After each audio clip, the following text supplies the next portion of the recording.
کانە بەڕێزەکان گەنجانی خۆشەویست لە ناوی سەنتەری چالاکی گەنجانی ڕانیەوە بە خێراتنێکی گێرمتان دەکەین خۆشحاڵین بە ئامادەبوونتان. بەڕێزان ئەمڕۆ گروپی گیتاری سەنتەر کە پێک دێت لە کۆمەڵە گەنجێکی دەستڕەنگین نمایشێکی هونەری گۆرانی و موزیک بە ناوی چنینەوەی هاوارەکانی قەندیل ئەنجام دەدەن. مەبەست لەو چالاکیە لەلایەک هاوسۆزی و هاوخەمی گەنجانە بۆ خەڵکی ئاوارەی بناری قەندیل کە بەهۆی تۆپبارانەوە ئاوارە بوون خوازیارین بە زووترین کات تۆپبارانی سنوورەکەمان بوەستێنرێت و ئازار و خەمی ئەو خەڵکە ئاوارەیە کۆتایی بێت. هەروەها مەبەستمانە لەو چالاکیان نیشاندانی توانای هونەری ئەو کۆمەڵە گەنجەیە کە لە سەنتەرەکەمان پێگەیشتون و دەیانەوێت وەک گروپێکی تایبەتی گیتار پەرە بە بەهرە و تواناکانیان بدەن. دووبارە بە خێراتنتان دەکەین و لە ئامادەبوونتان ڕێز دەکەین.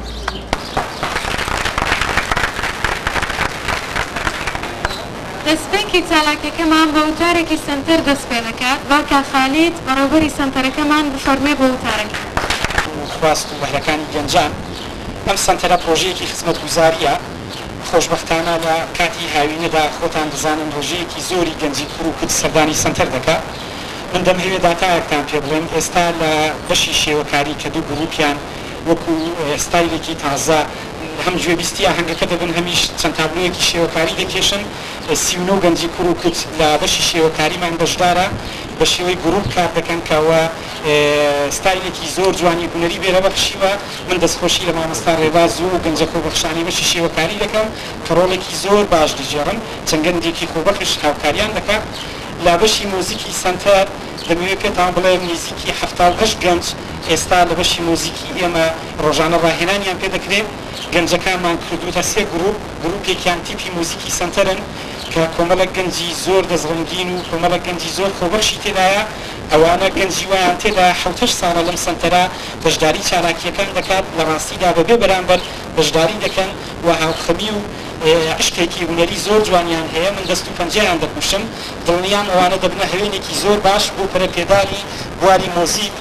ئەوەی زیاتر خۆشحاڵی کردوین کۆمەڵێک گەنجە لێرە دەیانەوێ گەنجانی ڕانیە بە گیتار هاوارەکانی قەندیل کە مەبەستیانە لە ڕێگایەوە هاوکەمی خۆیان بۆ ئاوارەکانی بناری قەندیلدا ببڕن. هەروەها دوو گروپی ترمان هەیە کە مامۆستایەکی خۆبەخش من دەست و پەنجەیان دەپوشم ئەوانیش پەروەردە دەکەن. لە گروپی کۆمپیوتەر دوێنێ ڕێژەیەک سێ گروپمان کۆتایی لە سێ گروپی ئینگلیزیمان بەشدارە.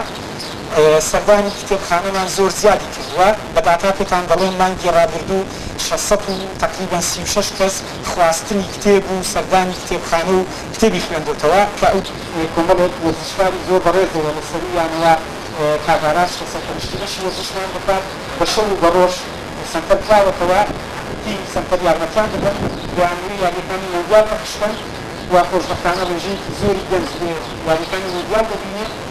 ئەمە چکە لە چەندین چالاکی ئەمە لەگەڵ هاتنی بەڕێزماوە ساحەبی گۆڕانیە یارمەتێکی زۆر باشی داینبوونی شوێنێک بۆ گەنجانی ڕانی دەستکەوێت. من لە چەندین جۆر و کۆبوونەوەی کەشماسی کردو و دووبارەش بە ناوی ئێوەشەوە دەستخۆشی لێ دەکەم. هەروەها بەخێرهاتنی میوانە ئەزیزەکانی تر دەکەم. هەروەها هاوڕانەی ڕێکخراوی سیپیتی و ئەم بەڕێزانەی لێرە ئامادە. دووبارە زۆر بەخێر بێن و دەستان خۆش بێت و سپاس. بەڕاستی هەمیشە ئاوێتن بە خەم و سەروەریەکان و هەمیشە لەگەڵ هەموو بۆ نەخۆش و ناخۆشەکانی گەلەکەمان چالاکی بەردەوامیان هەیە کە ئەمە مایە شانازیە. ئەوەی تر ئەوەی جێگەی خۆشحاڵیمانە گەنجانمان دەیانەوێت بە معنای کەلیمە ئاوێتە بن لەگەڵ ڕابردووی گەلەکەیان و لەگەڵ ئایندەی گەلەکەیان کە ئەمە نیشانەیەکی زۆر پرشنگدارە و جێگەی خۆشحاڵی و بەختەوەریە کە گەنجان لەگەڵ خەم و مێنێتەکانی گەلەکەیان و نیشتیمانەکەیان و وڵاتەکەیان لەگەڵی بژێن و لەگەڵی گەورە بن. جێگەی داخە گەلی کورد هەمیشە هەر ڕۆژە بە بیانوویەک و هەر ڕۆژە لە ژێر ناوێکدا دەکەوێتەوە ژێر هەڕەشەی ئەملا و ئەولا. هەر ڕۆژە لە ڕەنجێک و هەر ڕۆژە بە ناوێکەوە هەڕەشە لە سنوورەکانمان دەکرێت. ئەو چرای کە لە کوردستانی باشووردا هەڵکراوە حکوومەتی هەرێمی کوردستان دەستکەوتێکی گرنگی گەلەکەمانە. لە هەموو لایەکەوە دەیانێ وردە ڕووناچی ئەو چرایە کە بکەن بەڵام بێگومان دوژمنان ناحەزان داگیرکەران خەونەکانیان دەبێتە بەڵقی سەرئاو و دەڕوات چونکە گەلەکەمان هوشیار و بە ئاگایە و تێدەگات کە دەبێت ئامانجەکانی کە هەزاران شەهیدی لە پێناودادراوە دەبێت ڕۆژێک بێ بگاتە بۆپەی سەرکەوتن و گەیشتن بە دوای ئامانجەکانی گەلەکەمان. ئێمە لە حکوومەتی هەرێمی کوردستان و گەلی کورد لە هەموو پارچەکانی کوردستان قەت هەڕەشەنین و قەت هەڕەشە نابن بۆسەر دەور و بەر و دراوسەکانمان، بەڵام ئەوان هەمیشە ئێمە بە هەڕەشە تێدەگەن و بە هەڕەشەشمان دەزانن. بۆیە من لێرەوە دەڵێن بە گەنجەکانمان دەبێت گەنجەکانمان زۆر وریابن، زۆر بە ئاگا بن، بە دڵنیاییتان دەڵێن هەموو بەرنامەکان ئەوان کوچەڵ دەکاتەوە. بۆیە من داواتم لێ دەکەم هەمیشە لەگەڵ ئازار و میلەتەکان و لەگەڵ سەرۆریەکانی گەلەکەی خۆتان بژێن. ئێوە هیوایەکی گەشی دوا ڕۆژی میلەتەکەمان و بێگومان هیوای سەرکەوتن بۆ گەلەکەمان و بیکی لە چالاکیەکەمان ئامادەن. پەیامێکیان هەیە و حەز دەکەن لێرەدا بیخوێننەوە بۆ ئەو مەبەستەداوا لە بەڕێزێکیان دەکەین بفەرمێ بە وتارەکان.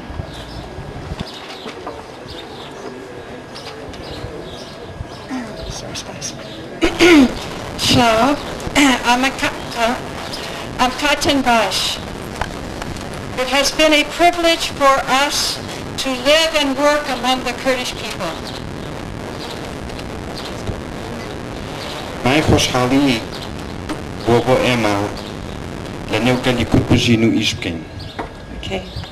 During our time here, we have learned about the suffering of the Kurds in Iraq, but we have also experienced the beauty of the Kurdish culture and generous hospitality of the Kurdish people. We have met the hard-working Kurdish people here in the agricultural border villages and towns, who have been an important source of food and other agricultural products necessary for the well-being of the whole society, and who have helped to keep alive the traditional Kurdish ways of life. لەماوەی مانەوەی ئێمە لێرە من ئاگادار بووم لە نەهامەتی کوردەکانی عێراق. ئێمە ئەزمونیشمان وەرگرت لە جوانی کەلتور و میوانداری بە نرخی گەلی کورد. ئێمە چاومان کەوت بە خەڵکی زەحمەتکێشی کورد لێرە و لەناو گوندەکانی کشتوخاڵی سەر سنوور و شارۆچکەکانی کە سەرچاوەیەکی گرنگی خۆراک و بەرهەمە پێداویستیەکانی کشتوخاڵی بن بۆ خۆشگوزەرانی هەموو کۆمەڵگە و کارمەتی دەربن لە هێشتنەوەی شێوازەکانی گوزەرانی نەریتی کوردی بە زیندووی. Today we share countries have not been able to live in safety or continue the work on their land. We have a concern for those who have lost houses, land, crops, or livestock, or whose family members have been injured or martyred in these attacks. ئێمە ئەمڕۆ هاوبەشی نیگەرانی ئێوەی لەم ناوچەیە کە بەهۆی هێرشەکانی سەربازی بۆ سەر ناوچەکانی بنشینی خۆیان لە وڵاتانی هاوسیانەوە نەیانتوانێت ژیانیان سەلامەت بێت یان بەردەوام بن لە ئیشکردنیان لە خاکی خۆیان بێت. ئێمە هاوبەشی هەمی ئەوانەی ماڵەکانیان زەویان بەروبوونیان یان ماڵاتیان لە کیسووە یان ئەوانەی ئەندام خێزانەکانیان زامدار بوون یان لەو هێرشانەدا شەهید بوون. We know that governments in this region have many political reasons for initiating or cooperating with these attacks. But we know that these attacks have mostly targeted and caused suffering for civilian farmers who are not part of this conflict. We believe that these conflicts can only be solved through peaceful and diplomatic means, not by violence. And for these solutions to be long-lasting, they must include respecting the human rights of the Kurdish people. حکومەتەکان لەم هەرێمە هۆکاری زۆری سیاسی باز دەکەن بۆ دەستپێکردنی یان هاوکاربوون لەم هێرشانە. ئێمە ئاگاداریشین کە لەگەڵ ئەوەشدا ئەم هێرشانە بە زۆری ئامانج بوون و بوونەتە هۆی ئازادگەیاندن بە جوتیارە مەدەنیەکان کە هیچ سەرچاوەیەک نین بۆ توندوتیژی. ئێمە پێمان وایە کە ئەم ناکۆچیانە تەنها ئەتوانێت بە ڕێگەچاری ئاشتی و دیپلۆماتیکی چارەسەر بکرێت، نەک تەنها بە توندوتیژی. بۆ ئەو چارەسەرانەش کە درێژە بخوێنێت پێویستە ڕێز لە مافەکانی مرۆڤی خەڵکی کوردی بگرنەوە. As international guests in your society, we do not wish to tell you how to deal with the many problems this violence has caused the people and the communities of your area. We will, however, urge our own countries to support peaceful efforts to stop the border conflicts. And we can speak out on behalf of local groups who are taking initiative to find productive ways to rebuild their lives. هەر وەک میوانی جیهانی لەناو کۆمەڵگەی ئێمە نامانەوێت پێتان بڵین چۆن مامەڵە بکەن لەگەڵ ئەم کێشە زۆرانی توندوتیژی بۆ سەرکەل و کۆمەڵگەکانی ئەم ناوچەیە. ئێمە لەگەڵ ئەوەشدا هانی حکوومەتەکانی خۆمان ئەدەین بۆ پشتیوانیکردنی هەوڵەکانی ئاشتیخواز بۆ ڕاگرتنی ململانەی سەرسنوور. ئێمە هەروەها ئەتوانین پێکەوە ئیش بکەین لەگەڵ گروپەکان کە موبادەریان هەیە بۆ دۆزینەوەی ڕێگەی بەرهەمهێن بۆ دووبارە بژاردنەوەی ژیانی ئەو خەڵکە. One such group is the displaced families from 9 Vistard district villages who are seeking permission and help to build together a new village for those who have not been able to find adequate shelter and work away from their villages.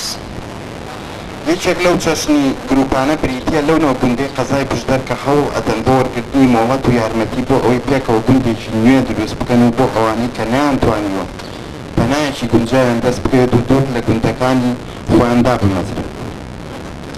We are thankful for the leaders in Kurdish society who do not turn their backs on the villagers who are the civilian victims of this violence, but honor their basic human rights, their valuable contribution to Kurdish society, and take action to care for their physical needs. ئێمە هەروەها سوپاس ئەو سەرۆکانی کۆمەڵگەی کوردی ئەەکەین کە پشتیان نەکردوتە کوردنشینەکانی خۆیان کە قوربانی مەدەنی ئەم توندوتیژن لە بری ئەوەش ڕێزیان گرتووە لە مافەکانی سەرەتایی مرۆڤ هاوکاری بە نەرخ بۆ کۆمەڵگەی کوردی و دەست بەکاربوون بۆ گرنگیدان بە پێداویستە بەرجەستەکانیان. We must work together for a society and a world where all persons' needs and rights are taken seriously and cared for, and power is used to build up communities. We urge government officials to live up to their responsibility to make policies for and advocate for a safe environment for their people, and to care for their people's needs when their homes and livelihoods have been destroyed. ئێمە پێویستە پێکەوە ئیش بکەین بۆ کۆمەڵگە و جیهانێک کە تێیدا پێداویستی و مافەکانی هەموو کەسەکان گرنگیان پێدراوە بە هەند وەرگیراون و دەسەڵاتیش بەکارهێنراوە بۆ بنیاددانەوەی کۆمەڵگەکانیان. ئێمە هانی کاربەدەستانی حکوومەت ئەدەین بە ئاست لە پرسراوێتی خۆیاندا بن سیاسەتیان هەبێت بۆ پشتیوانیکردن بۆ دابینکردنی ژینگەیەکی پارێزرا و بۆ گەلی خۆیان و بۆ گرنگیدان بە پێداویستیەکانی خەڵکی خۆیان کاتێک ماڵەکانیان و گوزەرانیان بێ تێکچوو. زۆر سپاس. دەکات بۆ ئاگاداریتان بەسپاسە. بەڕێزان گروپی گیتار پێک دێت لە ڕێباز حەمەد بیرۆت، بەڵام عەباس عەبدوڵڵا، ڕۆژگار خالید عەلی، هۆشمەند کەمال محەممەد، هاوبیر عومەر خۆشید. ئێستاش فەرموون ئێوە پارچەیەکی موزیک بەخوێن.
بە سۆزی تەمەن 14 ساڵ بە مەبەستی بەسەرکردنەوەی ماڵی پووری لە ڕانیەوە بەرەو هاوینە هەواری وێنزەی سەربەقەزای چۆمان بەڕێ بکەوێت خەمی وەرگرتنی کارت و ئەنجامی تاقیکردنەوەی کۆتایی ساڵی بوو زوزو ئەیوت لە چرکەساتێکی خەمناکدا بەهۆی تۆپبارانی کۆماری ئیسلامی ئێرانەوە ئەم خەونە و دەیان خەونی ڕەنگاڵەی بەسۆز خنکێنران و جەستەی ئەم کچە نازدارە خەڵتانی خوێن.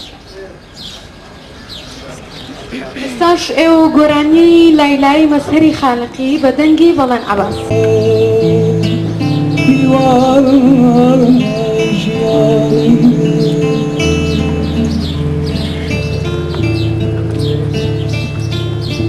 حتى ديتوا هرتا وريتي هلورشي من عيالي هلورشي من عيالي هراد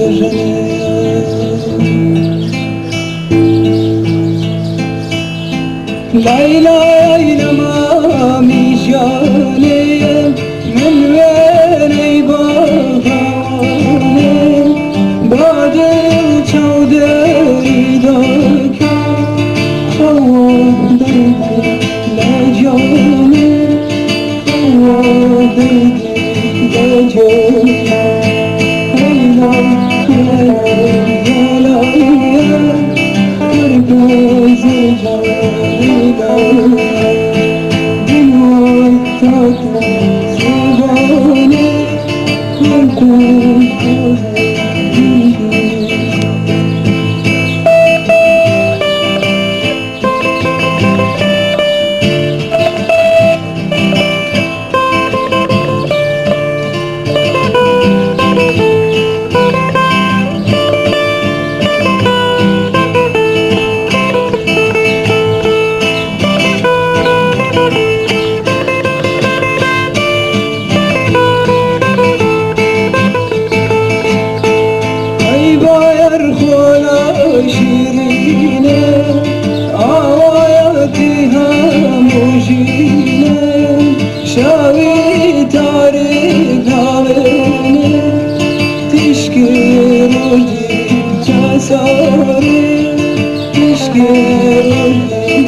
ئەوان خەڵکی دارستانن چاویان پڕە لە تیرۆکی دروێنەی گوڵ باوەشیان جمەی دێ لەگەڕ دڵی لوتکەلت دەکەن و بەردەگرنە بەژنی بەفر. ئێستاش ئێوە و پارچە موزیکێکی تر هەر لەلایەن گروپی گیتارەوە.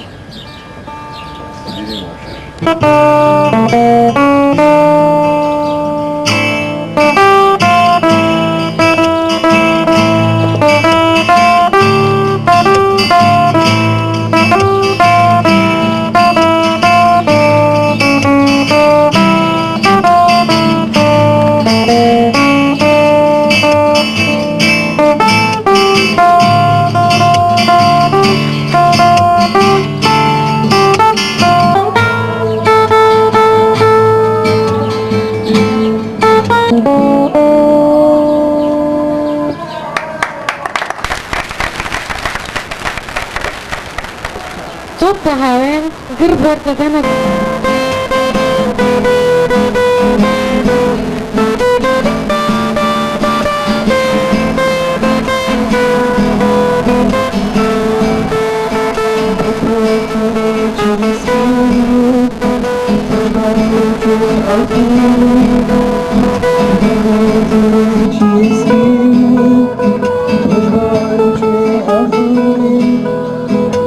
Tina masmana firawana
هرگز وجه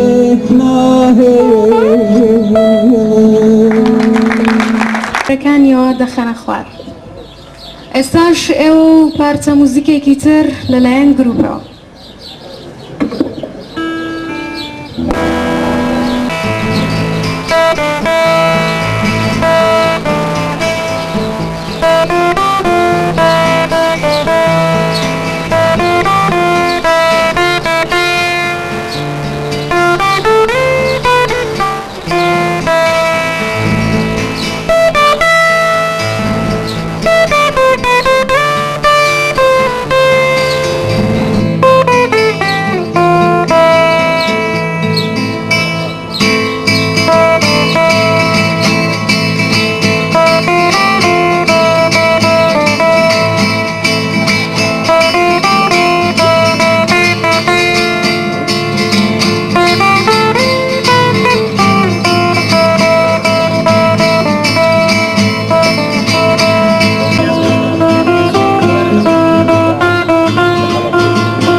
ئێستاش ئێوە دوایین بەرهەمی ئەمڕۆمان ئەویش گۆرانیە کاک بەدەنگی کاک بەڵێن گۆرانی دەگەڕێمەوە.